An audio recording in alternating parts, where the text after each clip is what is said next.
Baruch Hashem, beaucoup d'étudiants sérieux dans la Teshuvah, qui ont entrepris de changer leur vie, étaient absolument sûrs que leur chemin était juste. Tout à fait juste, pensaient-ils, avec conviction.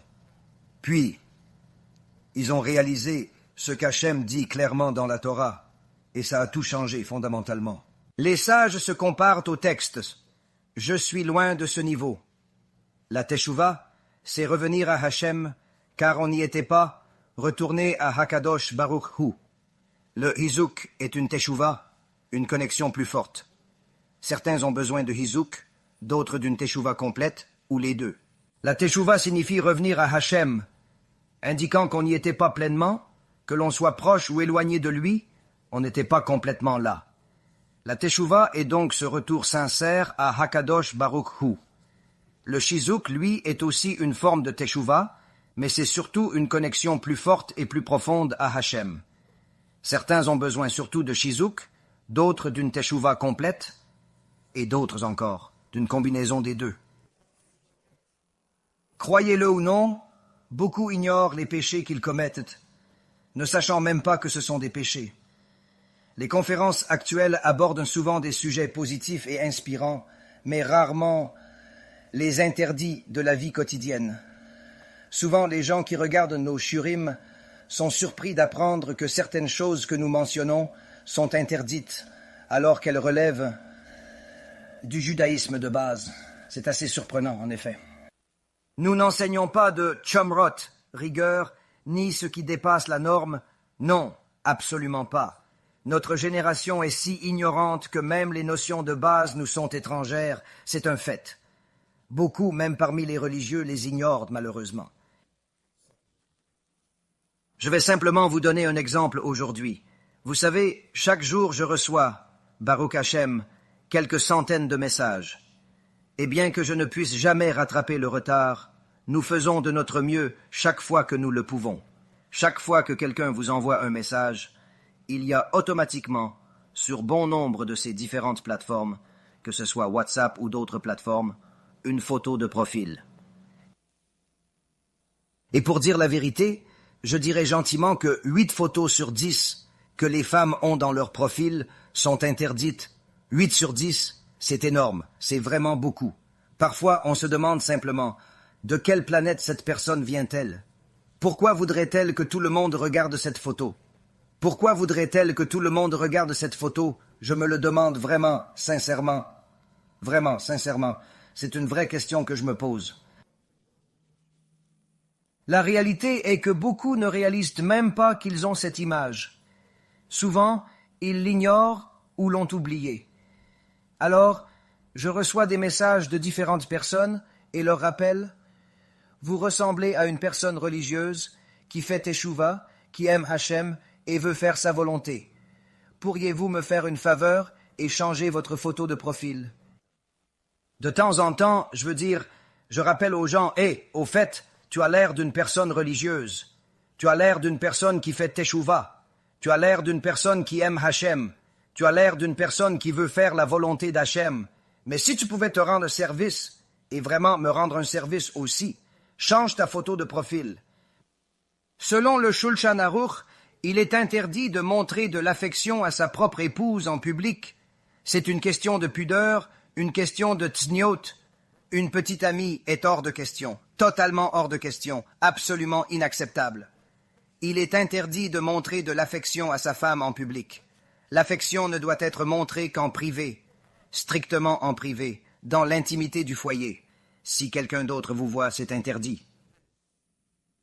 On pourrait croire que les gens s'offusqueraient, car vous savez, on me dit souvent « J'ai peur de le dire à mes proches, à ma famille », mais étonnamment, et c'est vraiment surprenant, plus de 9 personnes sur 10 l'acceptent de volontiers et changent aussitôt la photo.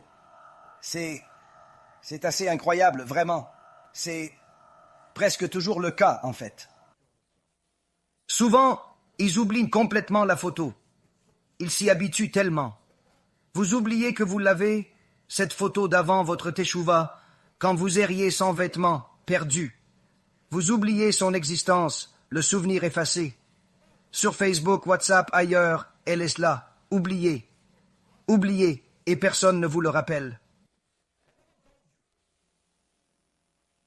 Très souvent, les gens sont très reconnaissants.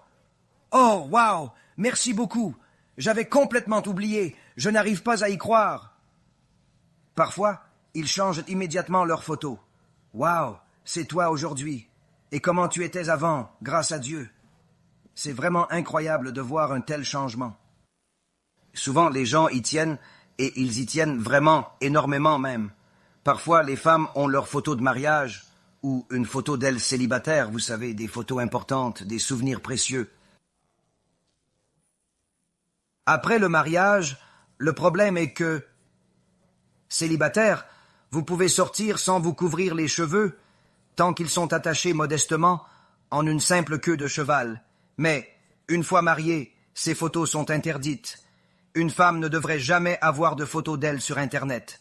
Ce n'est vraiment pas idéal, et nous examinerons les raisons de cela aujourd'hui, les raisons pour lesquelles c'est si important. Parce que vous avez tant de personnes dont l'esprit est constamment dans la souillure, pourquoi voudriez-vous qu'un homme pense à vous? Maintenant, si c'est le cas, alors vous avez un problème. Vous avez une autre question qui nécessite d'être traitée. Mais si vous réalisez que vous ne voulez que personne d'autre que votre mari ne pense à vous, pourquoi auriez-vous une photo de vous-même sur Internet comme cela? À Shimi Shmuel. Pourquoi ma faute s'il pensait ainsi? T'as mis la photo. Pourquoi ma faute? T'as mis la photo là. Que veux-tu qu'il regarde d'autre? T'as mis la photo.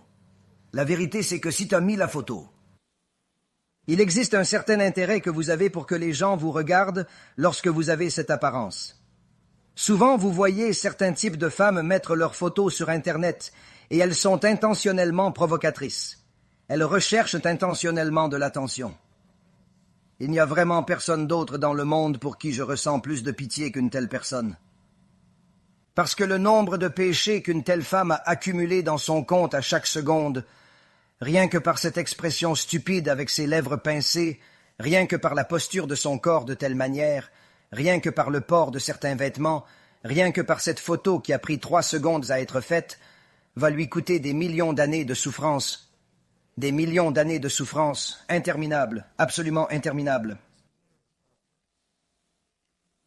La vérité est que quiconque comprend le din, jugement, en Shamayim, ciel, a une peur bleue, de ne serait-ce que s'en approcher. Comme le Leshem Chokma le dit, il y avait un individu qui était un tzaddik, mais qui avait un peu de lishlush, saleté, vous savez, signifiant qu'il avait commis quelques péchés simples, des petites fautes, quoi, des erreurs mineures, des broutilles, on pourrait dire. Et ils lui ont dit au Shamayim, « Écoute, tu es fantastique, incroyable, waouh, mais malheureusement tu as quelques défauts à corriger. » Alors, que se passe-t-il maintenant? Il a dit, « D'accord, écoute bien, tu as 2 options, car tu es un tzaddik. La plupart des gens n'en ont qu'une seule. Ils sont envoyés sans choix, sans autre forme de procès. Mais toi, en tant que tzaddik, tu as 2 options. C'est vraiment un privilège. Option A, 3 jours au Gehinom, mais pas le pire, hein, le bas Gehinom, juste 3 jours, ces 3 petits jours, les Malakim, Amalek, il vous y emmène. Après, le Gan Eden, pour toujours. D'accord? Option B, la réincarnation, c'est l'autre choix possible. Une nouvelle vie, quoi. Une autre chance sur Terre. Une nouvelle vie ici-bas. Retournez dans un corps pour 70 ans afin de corriger vos déficiences. Vivez vertueusement, respectez le Shabbat. Ne craignez pas de refaire les mêmes erreurs. Si vous avez respecté le Shabbat, vous n'aurez plus de difficultés avec ça. Si vous avez étudié, l'apprentissage sera plus facile. Vous n'aurez plus les mêmes épreuves, donc pas de crainte d'échouer à nouveau. Cependant, il y aura toujours des tests. Tzadik, 7 ans, c'est long, je peux faiblir. Le Yetzer Hara est fort. Laissez-moi aller à Gehenom 3 jours. D'accord, vous l'avez décidé. Les Malachei Shabbalah l'emmènent. Où ça? À Gehenom. C'est tout? Tout en bas. C'est loin. Oui, bientôt. Pas de souci, on a le temps. Ici, il n'y a pas de temps, on a le temps. Il commence à marcher. il a chaud. Selon Rachid Chumash, il marche, il a chaud. Il demande « Qu'est-ce que c'est ?»« Il fait chaud ici. » L'autre répond « Ne t'inquiète pas, ça va être bien pire. »« Comment ça pire? Où est-ce qu'on va ?»« Vers Gehinom. »« Gehinom? Non, non, non. On marche juste dans cette direction. » Il n'y est même pas arrivé, submergé. Dès l'entrée, il s'écria « Non, non, non, non, non » et implora Hachem en pleurant « Hachem, sauve-moi, je reviendrai. S'il te plaît, sauve-moi. Je sais que ma décision est irrévocable. » Il pleura vers Shamayim. Étant un tzaddik, ils lui dirent « D'accord, on te donne une autre chance, malgré ton revirement. Retourne vivre une vie entière pour éviter ces 3 jours. » Éviter 3 jours à Gehinom. Si ça ne pousse pas à la Teshuvah, vraiment, rien ne le fera. Mais une femme, même sans s'habiller de façon immodeste, si elle met une photo indécente sur son profil, WhatsApp, etc., croyez-moi, ce ne sera pas juste 3 jours, je vous le promets. Pourquoi? Chaque homme la regarde. Pense à elle avec sa femme. Hachem Yishmor Viatzil. Hachem Yishmor Viatzil. Un homme, pas tous les hommes, trouve que vous êtes attirante, pense à vous à un moment inapproprié. C'est pourquoi il est fortement recommandé à une femme de ne pas avoir de photos sur Internet du tout. Mais si vous devez absolument en avoir une, limitez-la autant que possible, un portrait, et surtout pas en train d'enlacer votre mari ou tout autre homme adulte. Mauvaise idée. Femmes aiment photos d'enfants, leur fierté. Je ne recommande pas, Rabbanit s'y oppose. J'en fous. Pourquoi photos en ligne? Chacun son opinion. Pas d'interdiction claire, mais risquée. Trop de malades. À chacun son goût, bien sûr. Il n'y a pas d'interdiction, mais ce n'est pas l'idéal, car il y a trop de gens malades dans le monde qui pensent et font des choses étranges. C'est pourquoi, la semaine dernière, lors du shur chez moi, je n'ai pas pu inviter tout le monde, faute de place, et je ne divulgue pas mon adresse personnelle.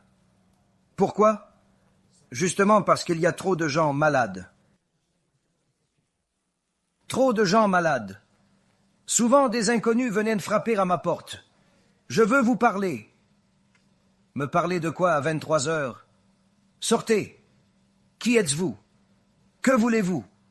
Partez. Un shur est le lieu pour parler. Non, je dois parler maintenant. Moi aussi, j'ai beaucoup à faire. Les gens sont fous, insensés. Il faut préserver ce qu'on a. J'ai dit à une femme, elle m'a envoyé un message. Vous semblez très pieuse, vos questions sont de tzadikim, des gens sérieux avec la teshuva. Peut-être avez-vous oublié cette photo de profil. Accepteriez-vous de la changer, s'il vous plaît? Elle a pleuré. Oh mon Dieu, oublié! Je l'avais complètement oublié. En quelques secondes, une nouvelle photo a été mise. J'ai dit, c'est elle. La nouvelle image, c'est comme une tzadékette sortant du mont Sinaï. Celle qui, Hachem Yishmor, ressemble à une femme laïque. Je pensais juste une personne gentille qui aide tout le monde. Oublier une photo, ça arrive tellement souvent. Donc si vous connaissez quelqu'un, que ce soit dans ou hors du monde de la Torah, je vous recommande vraiment de lui suggérer de changer sa photo de profil. Pourquoi? Parce que la plupart ignorent tout simplement les conséquences négatives potentielles de leur photo de profil. Des conférences puissantes, similaires à celles de ce soir, sont pleines de sources et d'une honnêteté brutale mais efficace. Tikkun Habrit a aidé d'innombrables personnes à se rapprocher de Hachem. Pour la première fois de leur vie, ils ont entendu qu'il y a des conséquences graves à leurs mauvaises actions, quelles qu'elles soient.